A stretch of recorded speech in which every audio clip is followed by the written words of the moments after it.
tim ma-1 ma-1 chaivo ma-1000 aya ma-1 yangoita zvekunzwa imi zvokungotaurirwa zvokunzwa muzvikono.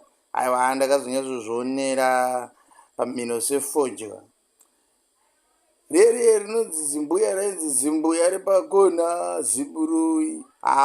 Ndakazosangana naro chairo maiziya. Ndakazoti ndini uyo kairi weekend kapa ndati amaazirika ndimbosvikochi kwagogazi pakona vaiziya pakoneti maiziya. Imi hapana ndakatorohwo negomba rimwe rakatoipa maiziya rimwe zinzara chairo vaiziya.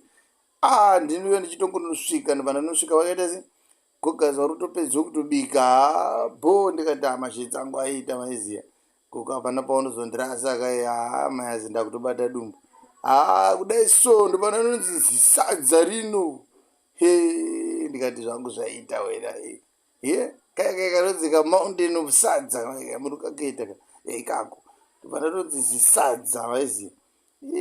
But ma-1 anga ari pamuriwo muriwo mamusina chinhu.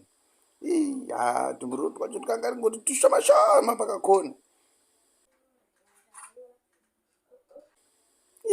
Ndikati mayazi munhu ane gomba rega ndimboita se ndimbozama ndimboona kuti ndeipi pamusoro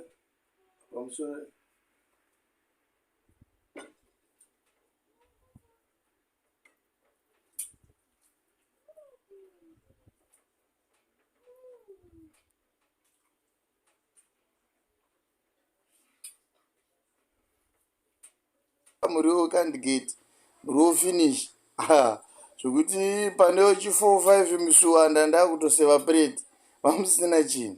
Saka ndakazongoto hamazirika ndingoita se ndingobira maiziya ndiite zvokuita se ndiite zvokuita kuseva ndichiseva mumasaidhi ndichitarisawo kwavari ndoona kuti vanondiona here kuti gogo hanji mbureti hamusina chinhu. But gogazi vakandorwa nerimwe zijebu imi zijebu socks maguta sadza here kana kuti matsenga muriwo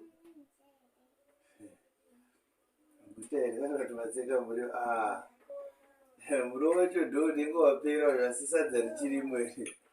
Nzara yanga yakandibata zvaida risati taguta.